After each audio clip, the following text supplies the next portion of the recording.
এই পর্বে আমরা HTML টেবলের অ্যাডভান্স কিছু ফিচার নিয়ে আলোচনা করব। এডিটরে যাওয়ার পর দেন হচ্ছে আমরা যেখানে ইন্ডেক্স এই ফাইলটাতে কাজ করব। প্রথমেই হচ্ছে আপনারা টেবলে কিভাবে ক্যাপশন অ্যাড করবেন এই বিষয়টা নিয়ে আমরা দেখব। তো প্রথমে একটি টেবিল আমরা তৈরি করি, এখানে টেবল, দেন হচ্ছে টেবল রো, দেন টেবল হেডিং,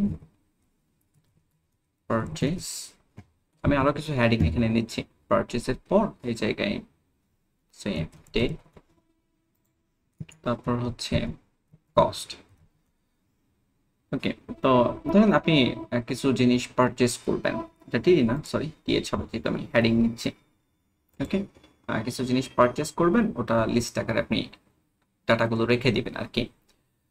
তো হেডিংগুলো নিয়ে নিলাম, পারচেজ, ডেট আর হচ্ছে কস্ট।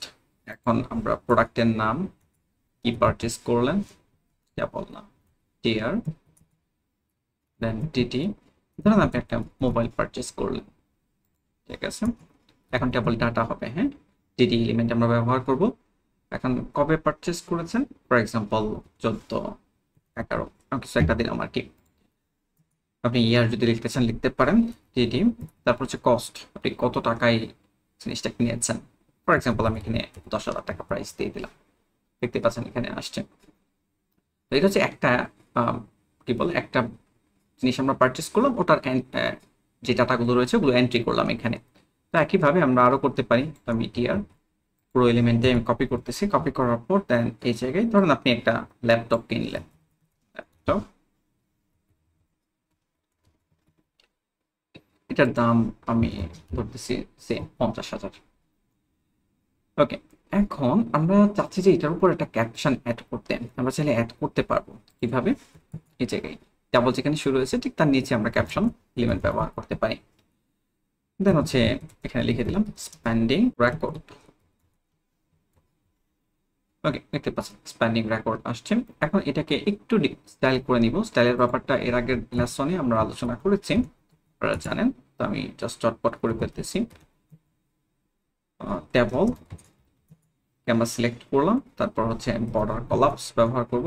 বর্ডার কলাপস, কলাপস ভালো হবে। তারপর হচ্ছে আমরা টিআর, টিএইচ, টিডি, কমা কমা দিয়ে তিনটা এলিমেন্টকে আমরা ধরবো, সিলেক্ট করব, দেন কার্লি ব্রেসেস দিয়ে এখানে আমরা বর্ডার ইউজ করব। বর্ডার কোলন দিয়ে 1 পিক্সেল সলিড ব্ল্যাক। ওকে, আর একটু প্যাডিং দিব প্রসারিত করার জন্য, প্যাডিং 10 পিক্সেল। দেখতে পাচ্ছেন প্রসারিত হয়েছে। ওকে, আর ফন্ট এখানে যেরকম দেখতে পাচ্ছেন এটা ডিফল্ট ফন্ট। আমরা যদি ফন্টটা আর একটু সুন্দর করতে চাই চাইলে সুন্দর করতে পারবো। এগুলো আপনারা সিএসএস যখন শিখবেন তখন বিস্তারিত জানতে পারবেন।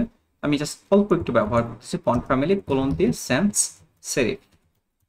ওকে, যে কোনো একটা ফন্ট আপনাদের মেশিনে যেটা ডিফল্ট ভাবে সেন্সিটিভ ফন্ট রয়েছে ওটা কাজ করবে আর কি। দেখতে পাচ্ছেন ফন্টটা একটু চেঞ্জ হয়ে গিয়েছে, জাস্ট আপনারা সেন্সিটিভ এটুকু লিখে দিলেই হবে, না লিখলে কোনো সমস্যা নেই যদি আপনি ফন্ট চেঞ্জ না করতে চান আর কি। তারপর হচ্ছে আমরা এই জায়গায় ক্যাপশন তো শিখিয়ে ফেললাম যে কিভাবে অ্যাড করতে হবে। আমরা একটু নিচে যাই। তো যখন আপনারা কমপ্লিকেটেড স্ট্রাকচার তৈরি করতে যাবেন, ঠিক আছে, অনেকগুলো ডাটা ধরেন ইম্পোর্ট দেবেন, তখন হচ্ছে আরো তিনটে এলিমেন্ট রয়েছে, টি হেড, টি বডি, টি ফুট। তো এই তিনটে এলিমেন্ট ব্যবহার করাটা ভালো। তো আমরা এক্সাম্পল দেখি তাহলে বুঝতে সুবিধা হবে। আমি এইটুকু পার্টি এখান থেকে কপি করতেছি, কপি করার পর দেন এই জায়গায় পেস্ট করে দিচ্ছি, পেস্ট করে দিলাম। আর এখানে একটু ব্রেক দিচ্ছি যেন একটু নিচে নেমে আসে। তারপর হচ্ছে আমরা যেটা করব, এখানে যে আপনারা হেডিং দেখতে পাচ্ছেন, এই যে হেডিং, ঠিক আছে। তো এইটা মূলত হচ্ছে হেড, পারচেজ, ডেট, কস্ট। আচ্ছা, এইটা একটা হেডার, আপনি টেবলের হেডার চিন্তা করতে পারেন, ঠিক আছে। তো এইটা আপনার রাখা উচিত হচ্ছে টি হেড এলিমেন্টের ভিতরে। তো এই পুরো রোটাই, ঠিক আছে, আমি কন্ট্রোল এক্স দিয়ে কাট করতেছি, টি হেড ট্যাব প্রেস করতেছি, দেন এর ভিতরে আমি এটা রেখে দিলাম। তো এইটা হচ্ছে আমাদের হেডার পার্ট টেবিলের। তারপর হচ্ছে বডি কোনটা, বডি হচ্ছে যে ডাটাগুলো আপনি ইনপুট দিবেন, মেইন যে ডাটাগুলো রয়েছে এই ডাটাগুলো হচ্ছে বডিতে থাকবে, টেবল বডি আর কি যেটা। তাহলে আমরা এই জায়গায় টি হেডের পরে টেবল বডি ট্যাব প্রেস করতেছি। তারপর হচ্ছে যতগুলো ডাটা থাকবে এগুলো জাস্ট কন্ট্রোল এক্স দিয়ে কাট করে আমি নিয়ে আসলাম এখানে, অ্যালাইনমেন্টটা ঠিকঠাক করে নিই। ওকে, তারপর হচ্ছে টেবল ফুটার। ফুটার আমরা কখন ব্যবহার করব? তাহলে ফুটারের জিনিসটা আমরা দেখে ফেলি। টি বডি এর পর টি ফুট, ট্যাব প্রেস করতেছি। ওকে, আমার একদম নিচের পার্টটা, নিচের অংশটা, তাহলে আমরা এখানে যোগ করতে যাচ্ছি এই যে 1000, সরি 10,000 আর 50,000 মিলে কত টোটাল আপনি পারচেস করেছেন, এই বিষয়টা এখানে থাকবে আর কি। তাহলে আমরা যেটা করব, এই জায়গায় আমাদেরকে আবার টেবিল রো নিতে হবে। প্রথমে একটা টেবল হেডিং নিব আমরা, টিএইচ, সরি হেডিং নিচ্ছি কেন, টেবিল ডাটা নিব। তো এখানে আমরা লিখে দিতে পারি সাম, টোটাল কত হলো। তারপর আরেকটি টেবিল ডাটা নিচ্ছি, যেখানে টোটাল অ্যামাউন্টটা থাকবে 60,000, এখানে লিখে দিলাম। এখন আমি চাচ্ছি যে 60,000টা এইখানে থাকবে, এটা নিচে থাকবে, আর এই দুইটা সেল মিলে একটা হয়ে যাবে, মার্জ করে ফেলবো আর কি। ঠিক আছে, সামটা যেন এখান থেকে এই পর্যন্ত জায়গা দখল করে নেয় আর কি।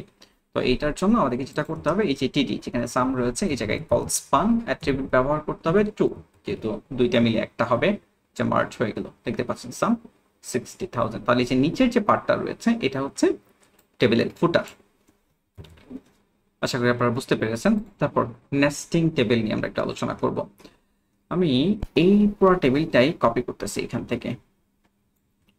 আচ্ছা, কপি এভাবে সিলেক্ট করে করতে ধরেন আপনার কষ্ট হচ্ছে, উপরে যাচ্ছে না, সেক্ষেত্রে কি করবেন, শর্টকাট ব্যবহার করবেন। প্রথমে এই যে টেবিল, এখানে ক্লিক করবেন। এখানে ক্লিক করার পর এটা কার্সর ওঠানামা করতে থাকুক, তারপর স্ক্রল ডাউন করে নিচে আসবেন, শিফট প্রেস করে ধরে রাখবেন, শিফট প্রেস করে ধরে রেখে দেন মাউসের লেফট যে বাটন রয়েছে এখানে ক্লিক করবেন। তাহলে এই যে পুরাটা সিলেক্ট হয়ে গেছে। আচ্ছা, পুরাটা সিলেক্ট বলতে এখানে আমাদের ক্লিক করা দরকার ছিল, আমি একটু আগে করে ফেলছি। আবার ক্লিক করতেছি, এখানে এখানে ক্লিক করলাম। তারপর নিচে স্ক্রল করে যাব, যে পর্যন্ত আমি কপি করতে যাচ্ছি, শিফট প্রেস করে দেন এখানে ক্লিক করব। দেখতেই পাচ্ছেন সিলেক্ট হয়ে গিয়েছে অলরেডি। এখন কন্ট্রোল সি দিয়ে আপনি কপি করেন, কপি করার পর দেন এই জায়গায় পেস্ট করে দেন। তো আমি পেস্ট করে দিচ্ছি। তো পেস্ট করে দেওয়ার পর এখানে দেখতে পাচ্ছেন আসছে, আর এই জায়গায় একটু ব্রেক দিচ্ছি আমি। আপনারা এখানে অ্যালাইনমেন্টটা ঠিক করে নিয়েন। ঠিক আছে, অ্যালাইনমেন্টটা আমি একটু ডান দিকে চলে আসছে, এটা এখান থেকে শুরু হলে ভালো ছিল, আমি পরে ঠিক করে ফেলবো, তারপর আপনারা করে নিয়েন। তো এখন এখানে 3 নাম্বার টেবিলে যেটা আমরা করতে যাচ্ছি সেটা হচ্ছে নেস্টিং টেবিল কিভাবে আপনারা তৈরি করবেন, এই বিষয়টা আমরা দেখতে যাচ্ছি। ধরুন আপনি 3টা প্রোডাক্ট কিনলেন, 3টা প্রোডাক্ট আইটেম এখানে দিয়ে দেন হচ্ছে আপনি ডেট, কস্ট এগুলো দেখতে যাচ্ছেন। এখন এটা আমরা কিভাবে করব, ল্যাপটপের পর টি বডি, টি বডিতেই এখানে আমরা প্রথম একটা টেবিল রো নিব, টেবিল রো নেওয়ার পর দেন টেবিল ডাটা নিব। এখন এই টেবিল ডাটার মাঝে, ঠিক আছে, এখানে আমরা নতুন করে একটা টেবিল নিব। ঠিক আছে, এটাই হচ্ছে নেস্টিং টেবল। ওকে, নতুন করে আবার টেবল এলিমেন্ট নিব। টেবল এলিমেন্ট নেওয়ার পর দেন এর ভিতরে কি থাকবে, রো থাকবে, তারপর হচ্ছে টিডি থাকবে। তো এটির ভিতরে কি থাকবে, ধরেন আপনি একটি মেমোরি কার্ড কিনেছেন, for example memory card already আসছে দেখতে পাচ্ছেন। তারপর সে আপনি একটি পেন ড্রাইভ কিনেছেন, ঠিক আছে, এই যে পেন ড্রাইভ আসছে। তারপর যদি আরো অ্যাড করতে চান, সেম একটি মোবাইল কভার কিনেছেন। ওকে, আমি 3টা আইটেম জাস্ট র্যান্ডমলি অ্যাড করলাম। দেন হচ্ছে টেবল রো এর ভিতরে আমরা এখানে তো অ্যাড করলাম। এখন এই যে এই জায়গায় ডেট ইউজ করতে হবে, আবার কস্ট আমাদেরকে অ্যাড করতে হবে। তাহলে আবার নতুন করে এই জায়গায় আমাদেরকে টেবল রো ব্যবহার করতে হবে, টিটি ব্যবহার করতে হবে। ও সরি, আমি একটু ভুল করেছি, এখানে না, এখানে আমি এখানে তো করলে নিচে নেমে যাচ্ছে, তো নিচে তো আর আমি রাখতে চাচ্ছি না। আমি চাচ্ছি যে নতুন করে রো যদি আপনি তৈরি করতে চান, এখানে যদি আরো কোনো ডাটা আপনি অ্যাড করতে চান, অন্য কোনো কিছু আপনি অ্যাড করতে পারবেন, দেখতে পাচ্ছেন অপশন আসছে। বাট আমরা এটা চাচ্ছি না, আমরা চাচ্ছি এখন এই যে ডেট আর কস্টটা এখানে অ্যাড করতে। তাহলে যেটা করতে পারবো, এই যে টেবল ডাটা, এই টেবল ডাটার পরে আমাদেরকে এই জায়গায় চলে যেতে হবে, আবার নতুন করে টেবল ডাটা অ্যাড করতে হবে। দেন আপনি ডেট দেন, ফর এক্সাম্পল 15, 12 এরকম কিছু একটা দিলাম আর কি। তারপর আবার নতুন করে টিডি, আগে নিয়ে নিলে ভালো হইতো, কনফিউশন তৈরি হইতো না। তো এখানে ধরেন প্রাইস দিয়ে দিলাম আমরা, সে আপনি 15,000 টাকা জিনিস কিনলেন ফর এক্সাম্পল। ওকে, তারপর হচ্ছে এই জায়গায় এখন সাম টোটাল কত হলো, 75,000। ওকে, দেখতেই পাচ্ছেন। আশা করি আপনারা বুঝতে পেরেছেন নেস্টিং টেবিল কিভাবে তৈরি করতে পারেন। তো মানে যেটা মেইন আমাদের এখানে বোঝার বিষয় সেটা হচ্ছে যে টিডি এলিমেন্টের ভিতরে আমরা চাইলে আবার নতুন করে টেবিল শুরু করতে পারবো। যেমন এখানে আপনি টিডি ব্যবহার করেছেন, মেমোরি কার্ডের পরিবর্তে আপনি যদি এখানে আবার টেবিল শুরু করতে চান চাইলে শুরু করতে পারবেন, কোনো সমস্যা নেই। এটাই হচ্ছে নেস্টিং টেবিল। আপনাদের সাথে আর একটা নতুন বিষয় শেয়ার করি, সেটা হচ্ছে এটা আমি আগে আপনাদের সাথে শেয়ার করি নাই। যেমন হচ্ছে ধরেন এই টেবিলটা ট্যাব, হ্যাঁ আমি এটা এখানে ক্লিক করে দেন শিফট প্রেস করে ধরে রেখে এখানে আবার প্রেস করলাম, এখন দেখেন ট্যাব দিয়ে সরিয়ে নিলাম, ঠিক আছে, ধরেন অনেকটুকু সরিয়ে নিলাম, এখন এরকম হয়ে গেছে। এখন আপনি আবার অ্যালাইনমেন্টটা এই জায়গায় নিয়ে আসতে যাচ্ছেন, এখন স্বাভাবিকভাবেই আমি এর আগে মনে হয় আপনাদের সাথে শেয়ার করেছিলাম এইভাবে যে আপনি ক্লিক করলেন, কন্ট্রোল চেপে ধরে ধরে প্রত্যেকটা সিলেক্ট করবেন, সিলেক্ট করার পর দেন ব্যাক স্পেস দিয়ে আপনি কি বলে এই পাশে নিয়ে যেতে পারবেন, ঠিক না? বাট এইটা আসলে খুব একটা মানে অনেকগুলো লাইন আপনাকে সিলেক্ট করা লাগতেছে, কষ্ট হবে জিনিসটা। তো এটা একটা সহজ সলিউশন রয়েছে, যেটা করতে পারেন সেটা হচ্ছে আপনি এখানে ক্লিক করবেন, এখানে ক্লিক করার পর যে ট্যাব সিলেক্ট করলাম, আবার এখানেও ট্যাবল আমরা সিলেক্ট করব, শিফট প্রেস করে ধরে রেখে সিলেক্ট করলাম, দেন আপনি আবার এই ট্যাবগুলো এখানে যে ট্যাবগুলো দিয়েছেন এই ট্যাবগুলো বাদ দেওয়ার জন্য শিফট ট্যাব প্রেস করবেন। এই যে শিফট প্রেস করে ধরে রেখে আমি ট্যাব প্রেস করলাম, একটা ঘর কিন্তু মানে একটা ট্যাব অলরেডি আগে চলে আসছে।